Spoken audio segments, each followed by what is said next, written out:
eyes and minds and hearts of the founders. Again, James Madison, Federalist number 57, wrote specifically on this point. This basic first rule of democracy goes back that far.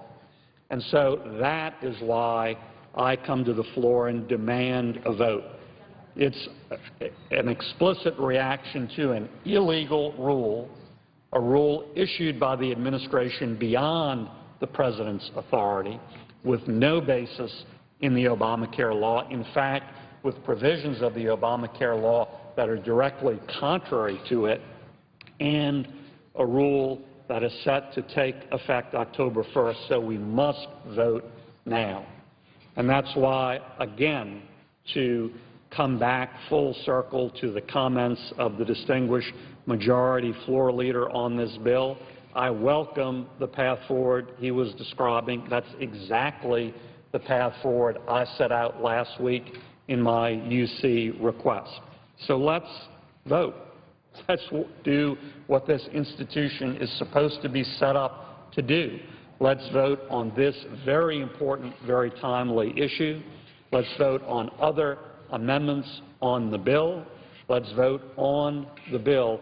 Let's move forward in that appropriate and productive way. Thank you, Mr. President. With that, I yield back the floor.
Senator for Dillon. President, I ask that the phone call be issued. Without objection.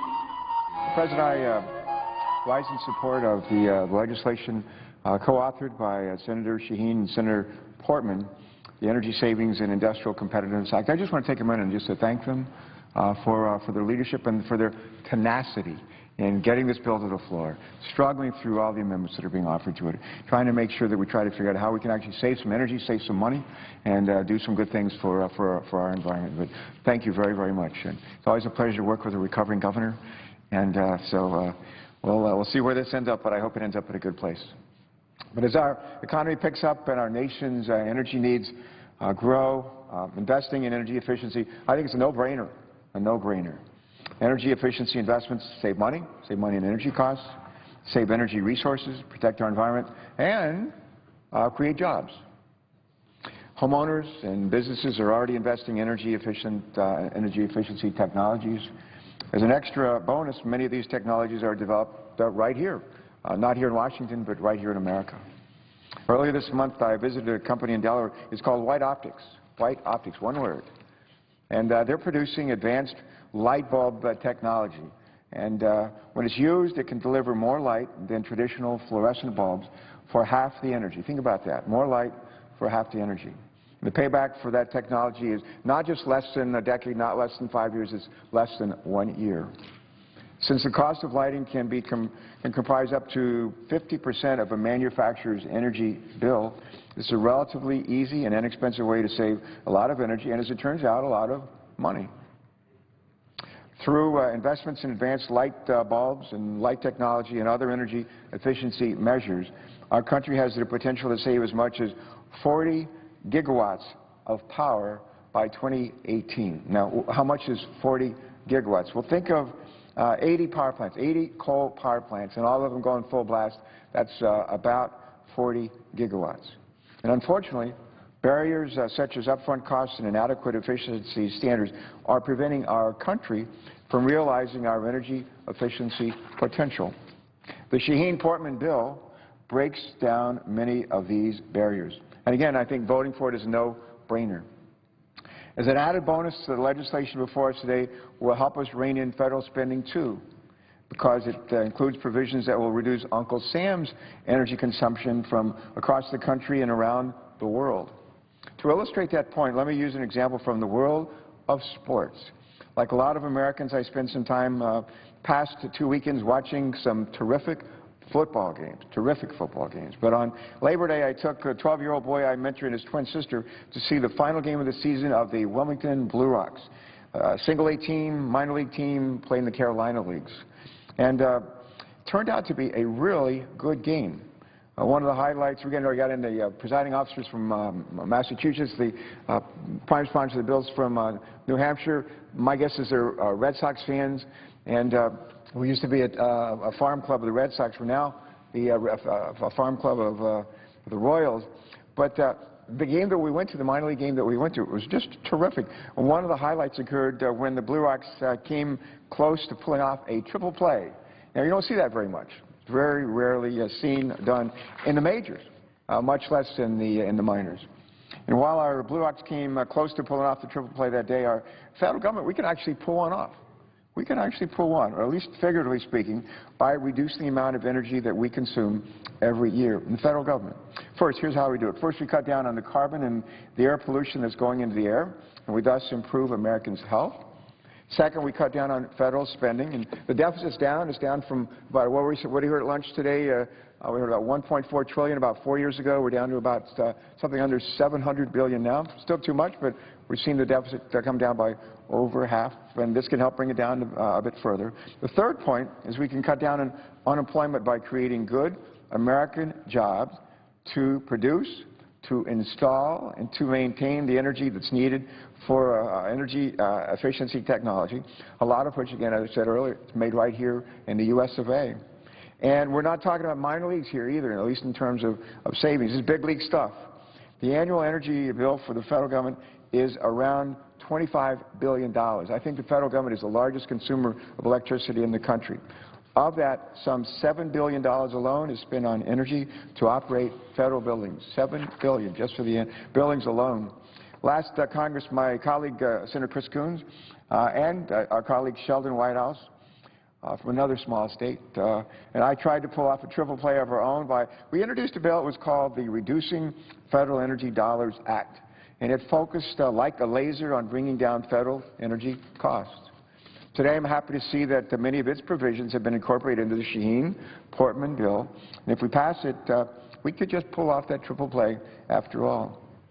One of the provisions that takes what works and seeks to ensure that we do more of it. Just here's one example.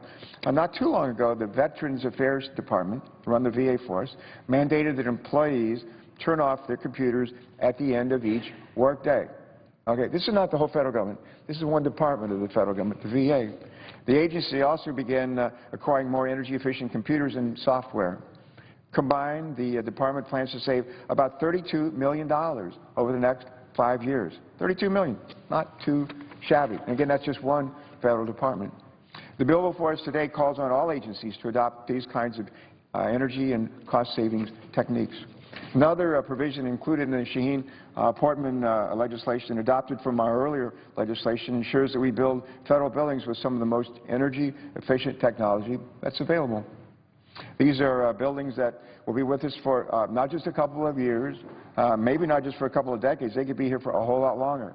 They could be around when all these pages down here are dead and gone, and we still have those federal buildings, and they can still be energy efficient, or if we build them wrong, they will never be energy efficient, maybe. So this is a chance to get it right from the start. But overall, the Shaheen-Portman bill makes major strides in promoting federal energy efficiency, and I really want to applaud its authors, both of whom I have huge respect for and a lot of affection for, especially my former colleague in the National Governors Association. There was, however, a small provision, I think, in the bill that was overlooked, and one that, if added, could make possible even greater gains. Let me just talk about that for a minute. Under the Energy Policy Act of 2005, Congress overlooked geothermal as a renewable for the purposes of federal energy requirements. Renewable thermal energy is clean, it's efficient, and it's often more cost-effective than electric energy. And that's why I've joined a colleague, Senator Inhofe from Oklahoma, in offering amendment that's amendment number 1851, if you're keeping score, which allows geothermal to be considered a renewable energy for federal requirements. Our amendment gives federal agencies another valuable option as they consider the most cost-effective way to meet their energy needs and obligations. Another option.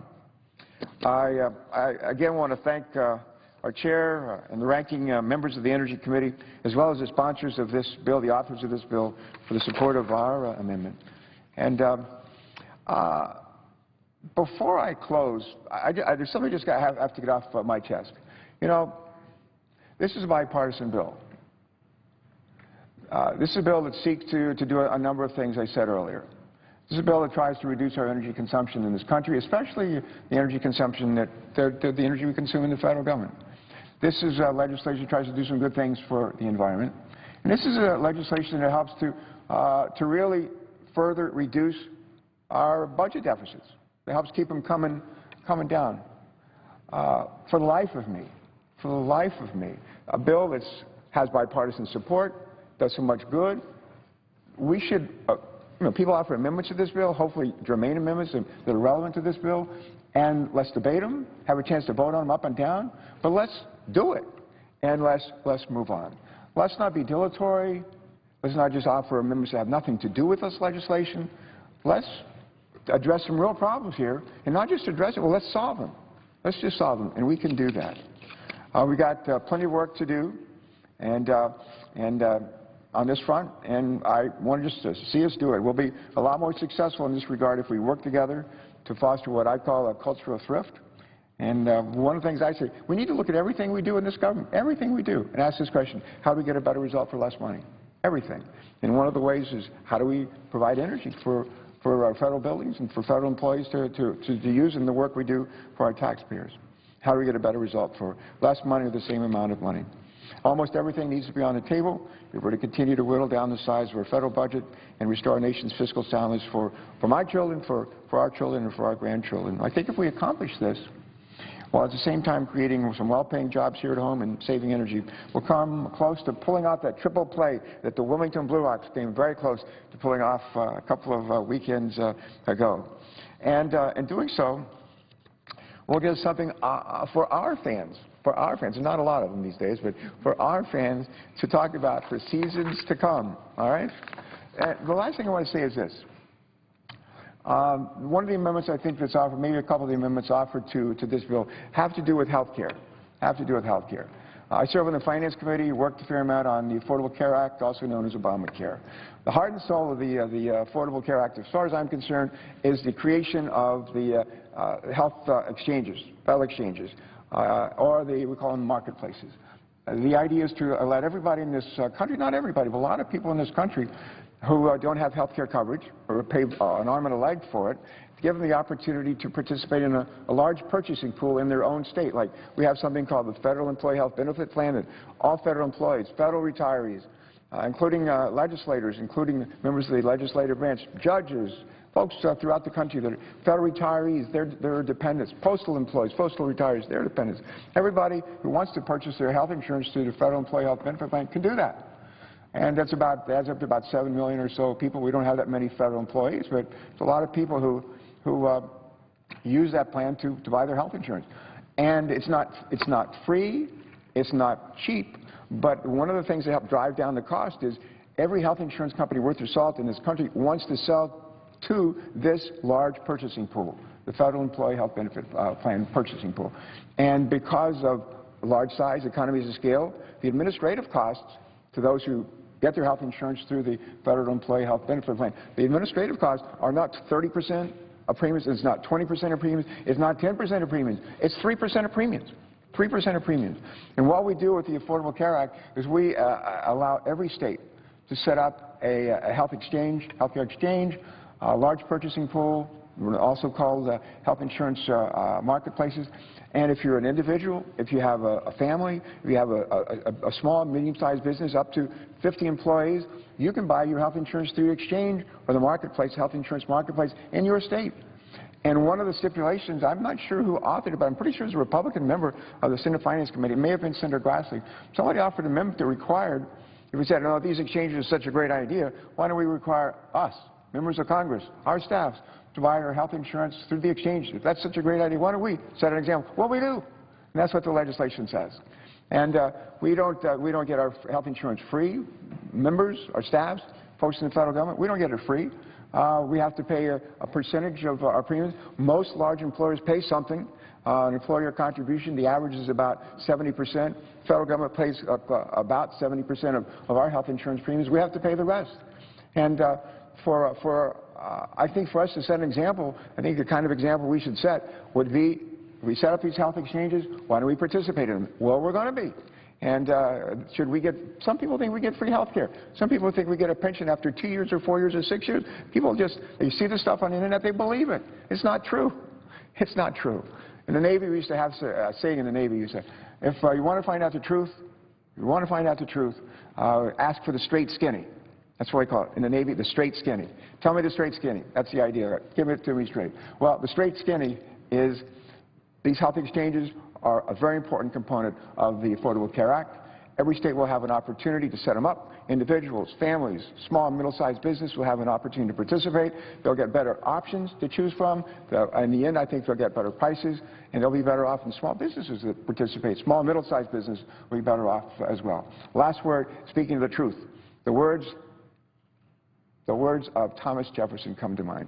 Thomas Jefferson said a lot of great things, but one of my favorite things that he said, if the people know the truth, they won't make a mistake. If the American people know the truth, they won't make a mistake. Our job is to make sure they know the truth about the Affordable Care Act, the options, the kind of opportunity they can find through these exchanges, through these health marketplaces across the country. And let's stick to the truth.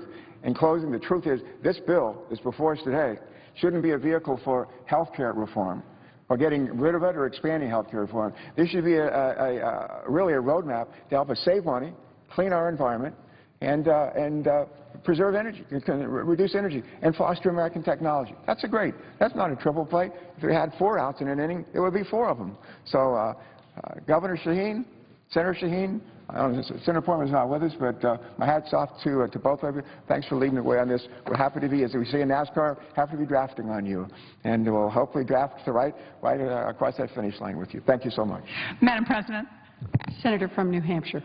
Madam President, before my colleague from Delaware leaves the floor, I want to just thank him for coming down and speaking to the bill and for his kind words. And as you point out, we were governors together. Actually, we have another former governor together on the floor, Senator King from Maine, who also appreciates the challenges dealing with the high energy costs. And you pointed out that, and something that I know, that as governors, energy was a big issue for us. And in New Hampshire, we have the 6th highest energy costs in the country, so it's still a big issue for us in New Hampshire. And as you point out, energy efficiency is the cheapest, fastest way to deal with our energy needs because the energy that we don't use doesn't cost us any money.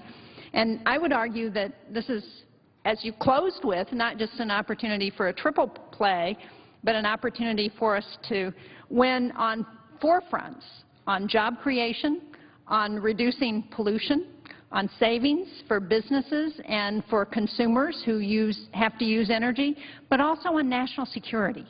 Because to the extent that we can reduce our dependence on foreign oil, it helps improve our national security.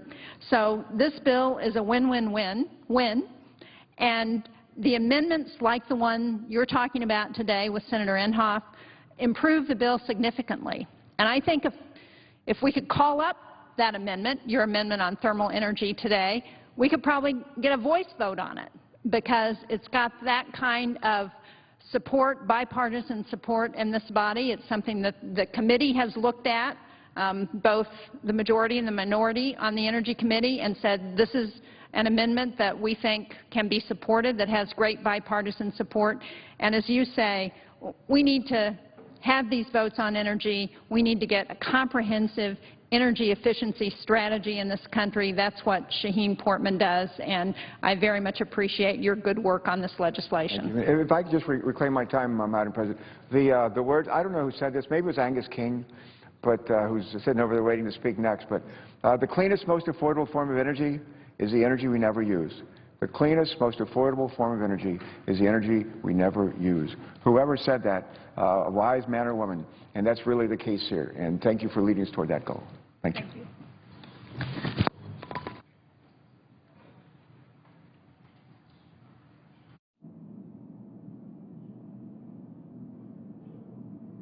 Sense of a quorum. Clerk will call the roll. Mr. Alexander.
Senator from Rhode Island.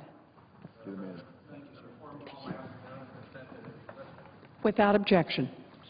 Thank you very much. I'm here, as the presiding officer knows, for the 43rd time now to say that it is time to wake up to the threat of climate change. Today I'm joined by my colleague From Maine, Senator Angus King, a fellow New Englander whose state, like Rhode Island, has rich cultural and economic ties to the sea. As carbon pollution changes our oceans, the consequences for our states, for our fishermen, for our economies, for our way of life, are very, very real. Far more real than the lies of the deniers. Here's what we know. The oceans are warming. That's a measurement. It's not a theory. Sea level is rising. That's another measurement, not a theory. And oceans are becoming more acidic. Again, a measurement. In fact, according to research published in the journal Oceanography, the acidity of the oceans is now increasing faster than it has in the last 50 million years. And we know what's causing it: carbon pollution. My colleagues can deny and delay and dance all day to the polluter's tune, but these are facts. The changes are already reaching our marine life. A research paper published in August looked at the changes over time of where species have lived, when they laid their eggs, and how they have grown their shells.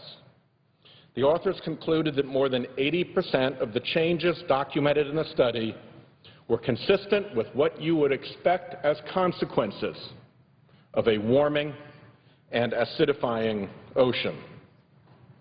Some species are moving toward the colder water of the North and South Poles, moving at about 10 to 45 miles per decade, extending their range.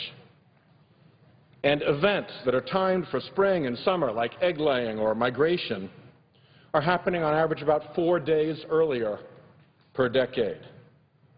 This means that if a parent teaches their child how to fish, where the best spots are, how to dig for quahogs, or what time of year to get the traps out, all of that changes by the time that child becomes a parent. Here's how these changes are affecting Rhode Island, according to Christopher DeCutis, the previous chief scientist of the Narragansett Bay Estuary Program. I'm going to read what he said. Although regional climate factors such as the North Atlantic Oscillation can influence temperature trends, there appears to be an overall increase in annual Narragansett Bay water temperature of about 3 degrees Fahrenheit since 1960. Fish species in Narragansett Bay are shifting, seemingly in step with increased temperatures.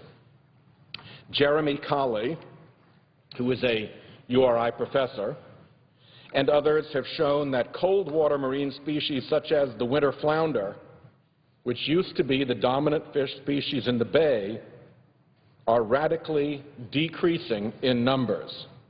Meanwhile, warmer water species such as summer flounder, scup, and butterfish seem to be increasing. More southern warm water species that weren't seen in the past are likely to extend their range north as Narragansett Bay continues to warm. In addition, there seems to be an overall shift from large bottom-dwelling species such as flounder to small water column plankton-feeding species such as anchovies. That's the end of his quote. NOAA researchers studied 36 fish in the northwest Atlantic Ocean, fish like Atlantic cod and haddock, yellowtail and winter flounder, spiny dogfish, Atlantic herring, and found that about half are shifting northward. Janet Nye, the lead NOAA researcher, said, during the last 40 years, many familiar species have been shifting to the north where ocean waters are cooler, or staying in the same general area but moving into deeper waters than where they traditionally have been found. They all seem to be adapting to changing temperatures and finding places where their chances of survival as the population are greater. Those are long descriptions of the situation. Here are some briefer descriptions. One Rhode Island fisherman told me, "It's getting weird out there." Another said he's seeing, and I'll quote, "real anomalies. Things just aren't making sense." Now, some would say, who cares about the winter flounder, or these other fish for that matter? Some people just don't care about God's world or God's species unless they can monetize them. Well, let's answer them in the terms they care about. The winter flounder has been a lucrative catch for Rhode Island fishermen. And according to a variety of estimates, commercial fishing generates about $150 to $200 million of spending per year in Rhode Island and directly supports about 5,000 workers. Recreational fishermen spend over $100 million annually and directly support about 2,000 workers. Last year, the Commerce Department declared the Northeast ground fishery a disaster. To quote Acting Commerce Secretary Blank, and I'll quote him, "The diminished fish stocks resulted despite fishermen's adherence to catch limits intended to rebuild the stocks." The Commerce Department says it's not overfishing that's preventing our stocks from rebounding. Scientists think warmer waters could be the culprit. The effects of climate change on marine life don't stop with warmer waters. Carbon dioxide emissions are also causing our oceans to become more acidic. Last week, 2 Rhode Islanders came down and visited us here in the Senate. Bob Rowe, the executive director of the East Coast Shellfish Growers Association, and Dave Spencer, president of the Atlantic Offshore Lobstermen's Association. Dr. Rowe told my colleagues about shellfish larvae literally dissolving because of more acidic waters. More acidic waters caused a 70 to 80% loss of oyster larvae at an oyster hatchery in Oregon and crashed wild oyster stocks in Washington state. This is an industry worth millions to those local economies. The problem, as Dr. Rowe pointed out, is that while we know that carbon pollution is causing ocean acidification, we don't know enough yet how to protect the shellfish industry.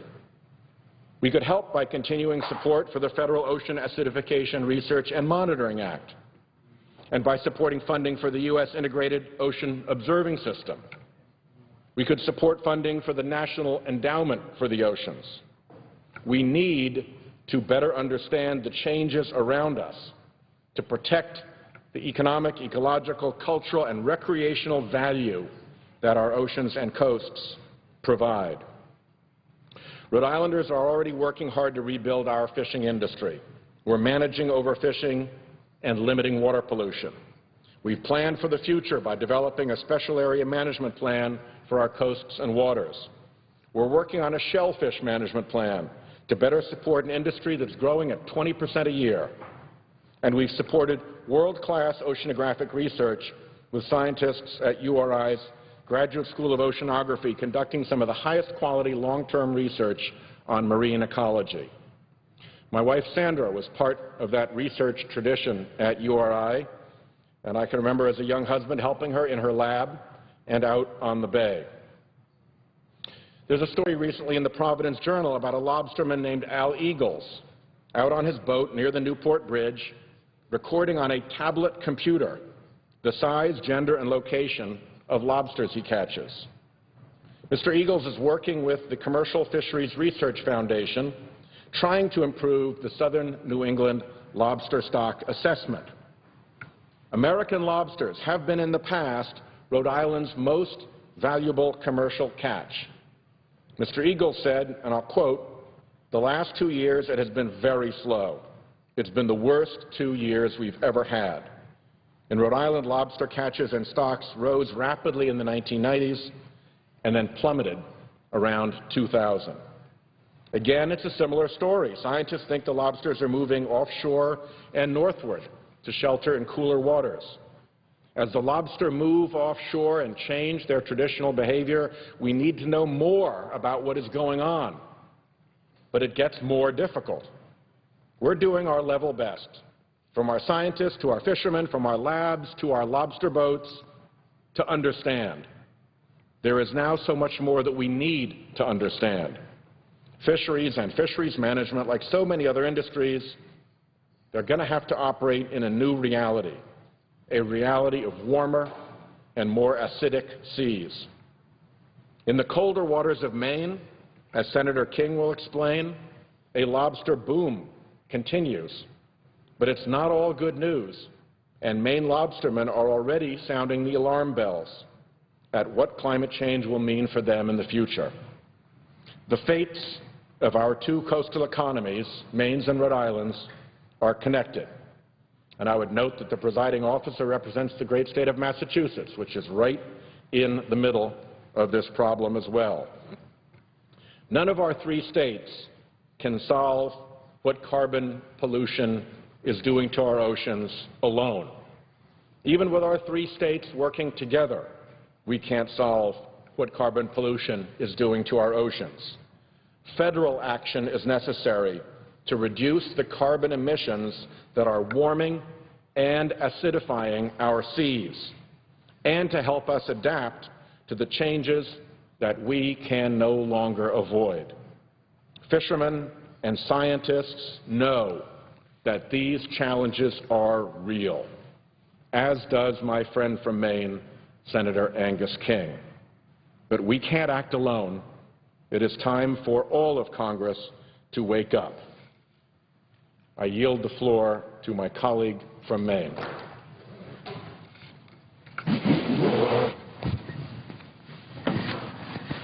Madam President. Senator from Maine. Madam President, I rise to join my colleague from Rhode Island and talk about climate change, but I want to start with history that has nothing to do with climate change. The history I want to talk about is Europe and England, particularly in the 1930s. In the 1930s, there was a looming threat from Germany to the peace of Europe and to the existence of England. That threat was real, and there were multiple signs, there was data, but there were very few people who wanted to do anything about it because it would have caused disruption, economic disruption and personal disruption. There was one politician in England who understood this threat, understood its dangers, understood that if gone unmet, would engulf his country in a destructive and potentially catastrophic war. Of course, that politician was Winston Churchill.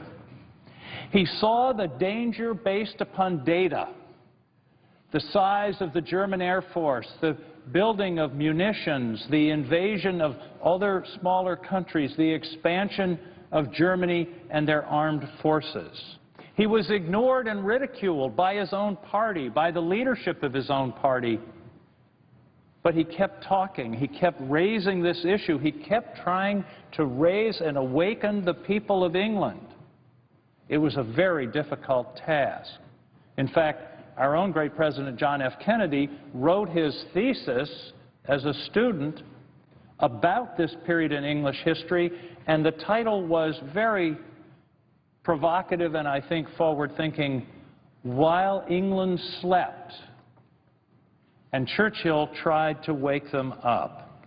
Had he been heeded, Madam President, World War II could have been avoided. There were multiple times when Hitler could have been stopped by the slightest bit of resistance on the part of the European powers. Instead, the war came, and 5 years later, 55 million people died. Not heeding warnings has consequences, and we can always find reasons for non-action. Churchill acknowledged this. The British had been through the trauma of World War I less than 20 years before. They couldn't face the possibility of another devastating war. That's totally understandable, and that's human nature. To capture the flavor of Churchill's warning, which I think is very relevant to us here today, here's what he said in a speech to the Parliament on November 12, 1936. The era of procrastination, of half measures, of soothing and baffling expedients, of delays is coming to its close. In its place, we are entering a period of consequences.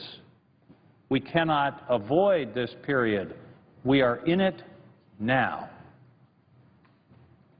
He's understood the resistance to people in England. He said, we recognize that no emergency which should induce us to impinge on the normal course of trade. We all want to keep doing what we've been doing. And he says, if we go on like this, I do not see what power can prevent us from going on like this.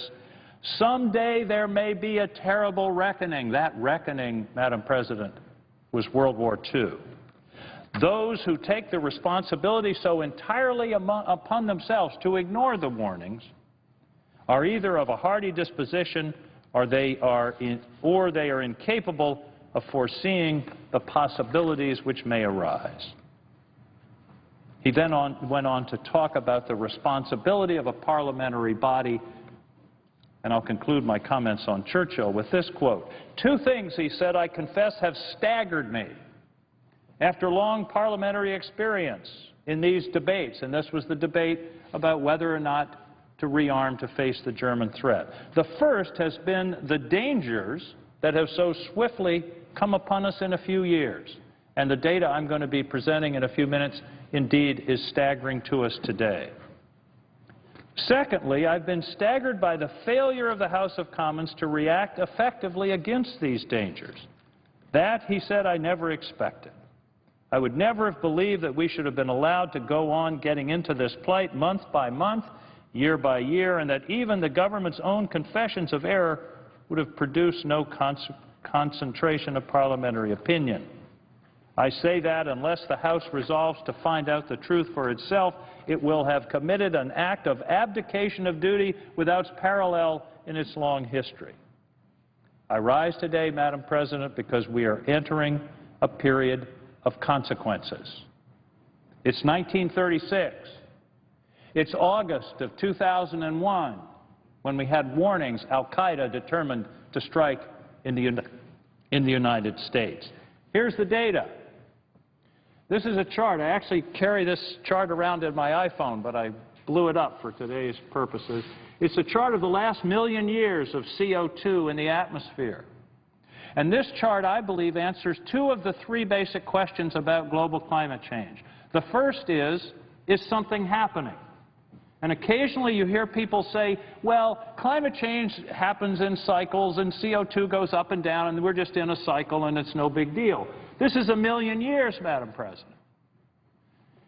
And for the past 999,000 plus, you did have cycles. The cycles were between about 180 parts per million in the atmosphere up to about 250. 280, I think, was the highest back 400,000 years ago. But this has been the cycle for before human beings started to actively impinge upon the environment. And then comes the year 1000. We go along here at the fairly high level. And then around 1860, it starts to go up. What happened in 1860? That's the beginning of the Industrial Revolution. That's when we started to burn fossil fuels in large quantities, whether it was coal, later oil, gas. But this is when it happened. So this answers the second question. Do people have anything to do with it? Of course they do. It would be the greatest coincidence in the history of the world if this change just happened to begin at the same time as the Industrial Revolution. And then you see where it's gone since 1960. This chart actually is a couple of years out of date. This point is just below 400 parts per million. We passed 400 parts per million this summer. We're now here. I don't see how anyone can look at this chart and conclude anything else. A, something's happening to CO2 in the atmosphere. B, people are involved in causing it. I just don't see how you can escape that. Now, the last time, this is I think the other piece about this 400, the last time we had 400 parts per million of CO2 in the atmosphere, we know from ice cores, was 3 million years ago. 3 million years ago, during the Pliocene. I knew someday my sixth grade geology would come to the fore. The Pliocene period. And Madam Chairman, Madam President, when we had 400 parts per million of CO2 in the atmosphere 3 million years ago, sea levels were 60 to 80 feet higher than they are today. 60 to 80 feet higher. This is data. As the distinguished senator from Rhode Island said, this isn't argument, this isn't theory, this is data, this is facts. Now, question 3, remember I said there are 3 questions about global climate change. 1, is CO2 really going up? The answer is yes. 2, do people have anything to do with it? The answer is yes. The third question is, so what? So what if CO2 is going up? Well, here's an interesting chart of the past, what is it, 800,000, 400, 400,000 or 500,000 years. You have a red line and a black line. The black line is temperature, the red line is CO2. As you can see, it's an almost exact correlation. So I don't think anybody could argue, looking at this, that the amount of CO2 in the atmosphere has nothing to do with the temperature on the Earth. Now, is it causal? Is it a correlation? There are lots of things going on here about feedback loops and very complicated.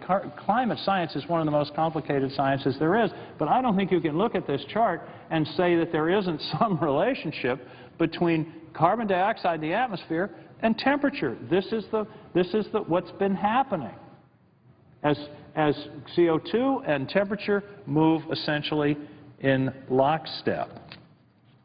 Okay. Well, by the way, I should mention that often when we're talking about these things, and the senator from Rhode Island knows what I'm saying here, people tend to think that we're talking in long periods of time. We're talking about geologic time, thousands of years. No. Climate change often happens abruptly. That's a word that ought to strike fear into our hearts, abruptly. Almost overnight. And in fact, here is the temperature. This is temperature and size of the ice field in Greenland. And you can see it going along. This is going back in 5, 6, 10,000 years. Here it is going along. Temperature goes along, starts to drop, and then it drops in a decade. It's as if someone throws a switch. So this isn't something where we can just say, oh, well, we'll do a few little things now and maybe it'll be okay, and 100 years or 500 years from now somebody else will worry about it.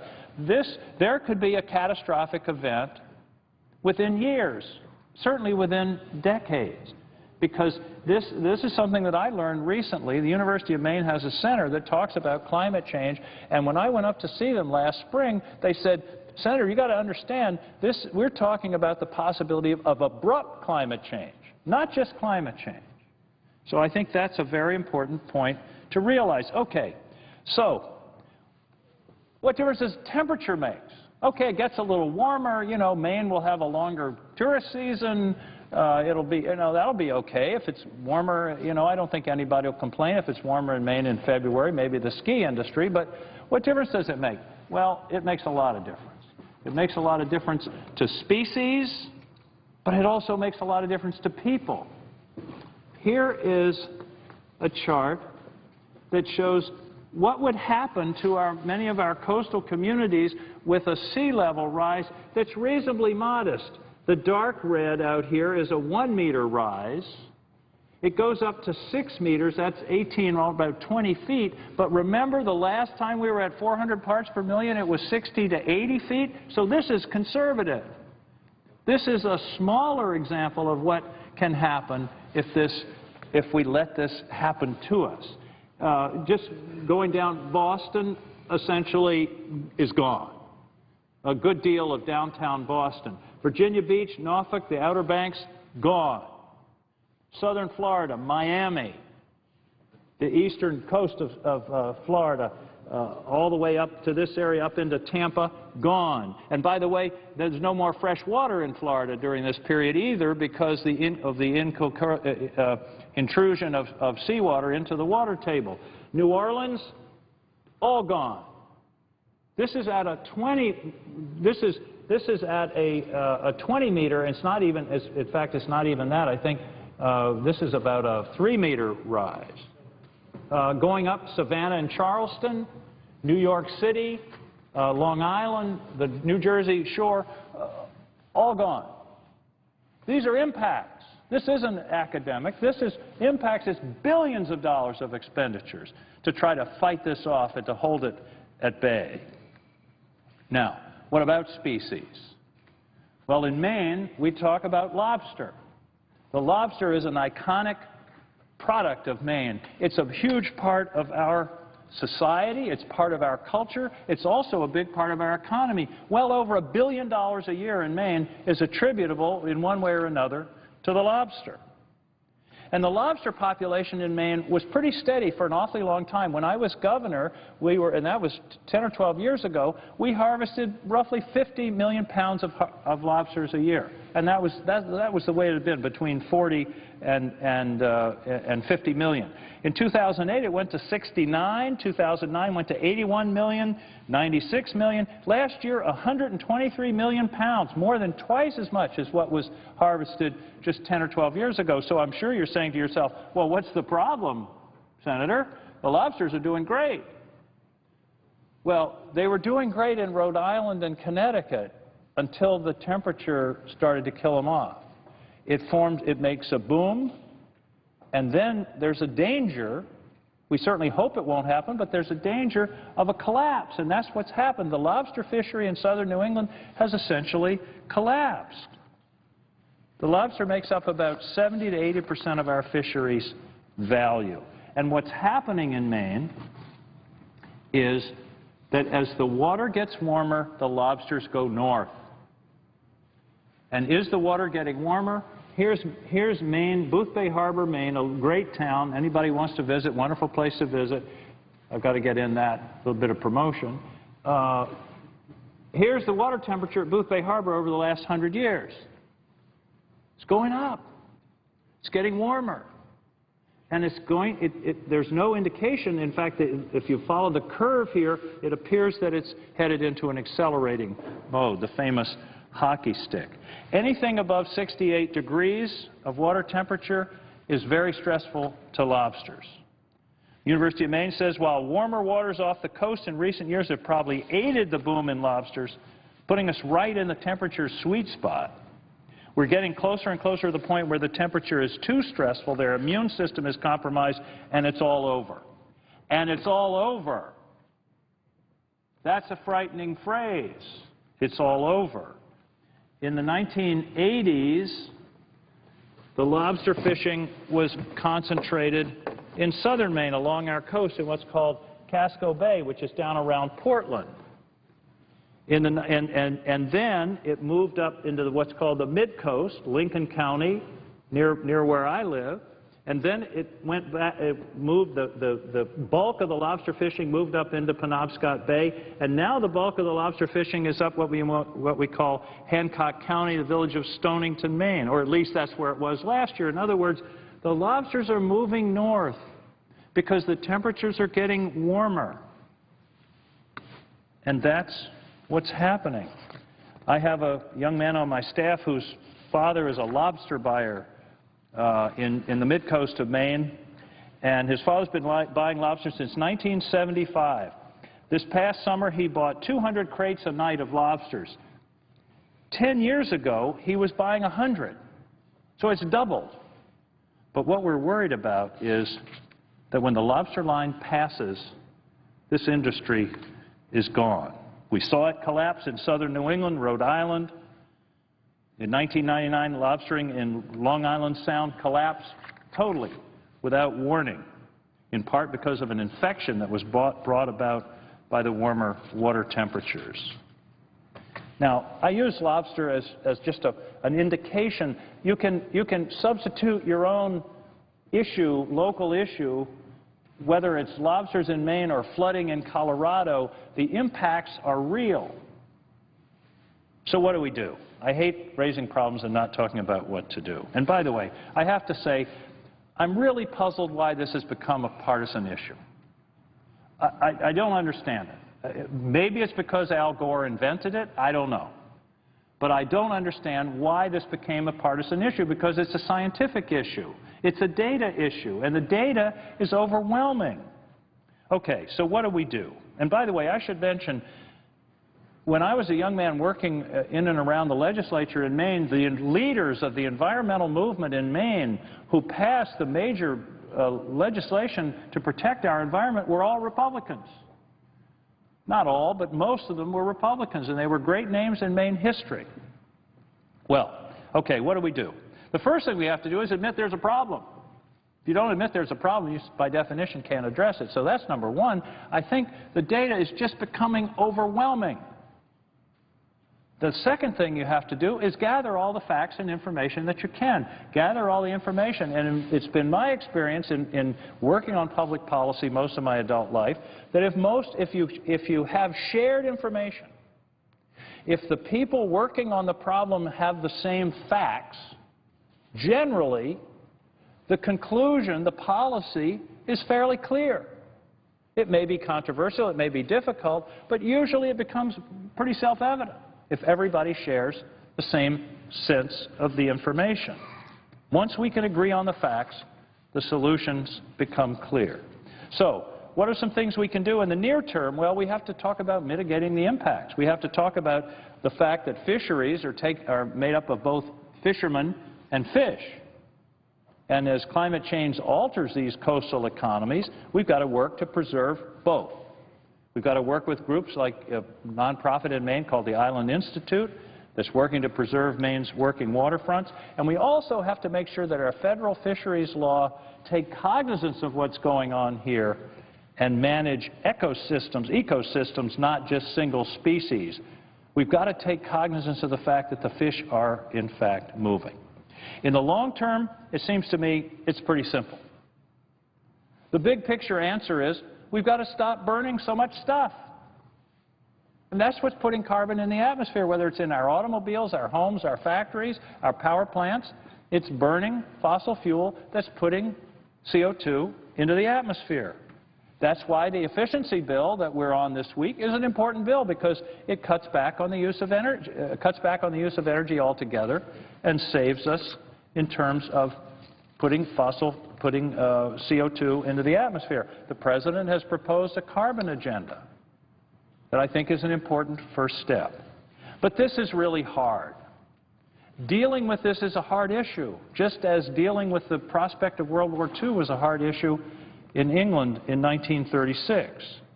It's hard because it's going to require changes that are going to be perhaps expensive and significant modifications, because our whole society is based on burning stuff. That's what makes our cars and trucks go. That's what makes our transportation system work.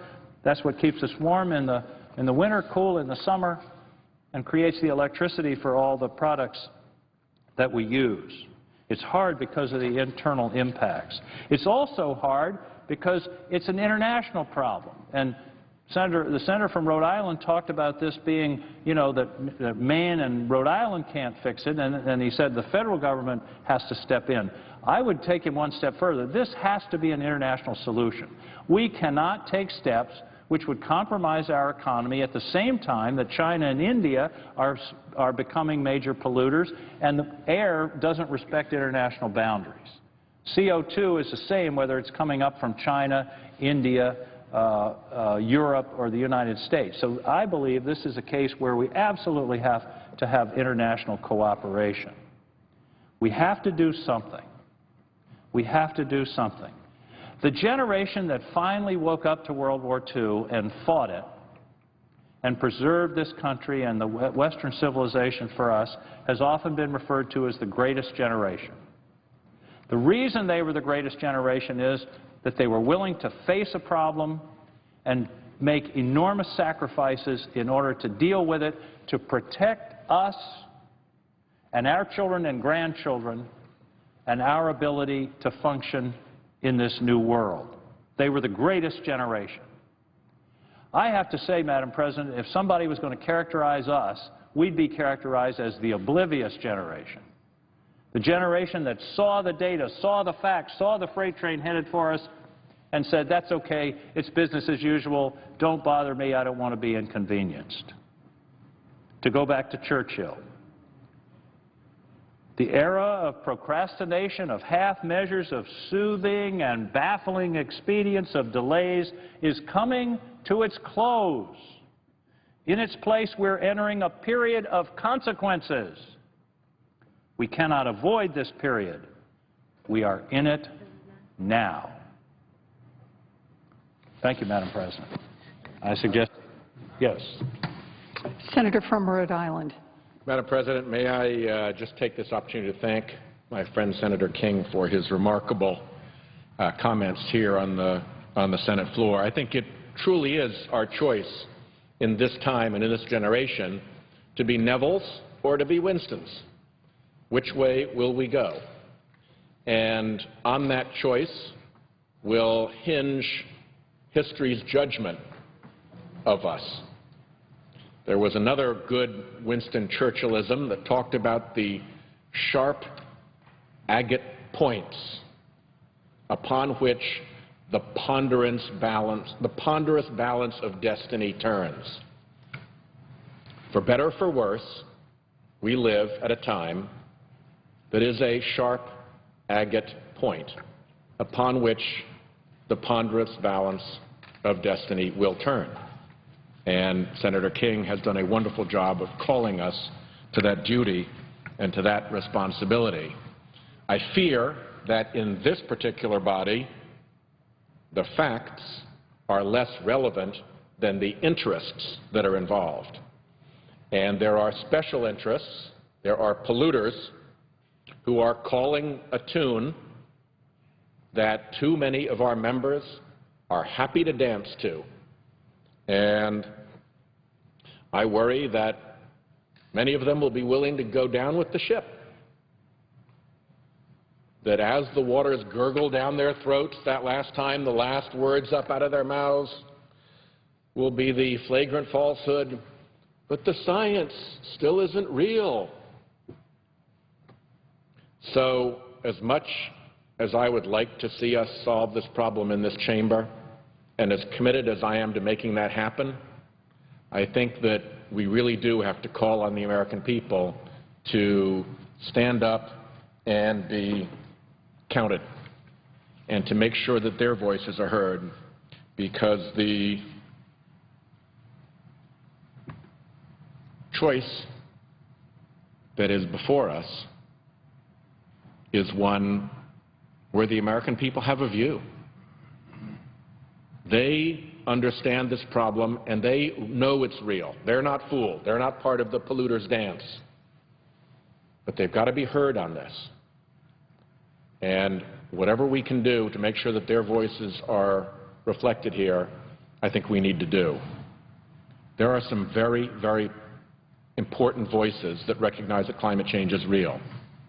The United States Conference of Catholic Bishops, the Joint Chiefs of Staff, the entire property casualty insurance industry, the nameplate corporate leaders of America, whether it's Ford and GM or Nike and Apple or Coca-Cola and Pepsi, our national security establishment and our intelligence establishment and our foreign policy establishment. Wherever you look, people get it, except right here, where the polluters call the tune and too many of us dance to it. But with more people standing up the way Senator King did, the sooner we will be able to bring that day. And I am confident that the American people will get this done and get it right. Last Churchillism, I'm kind of a fan of Winston Churchill. The American people will always do the right thing after they've tried everything else. Well, we will work together to bring that day forward.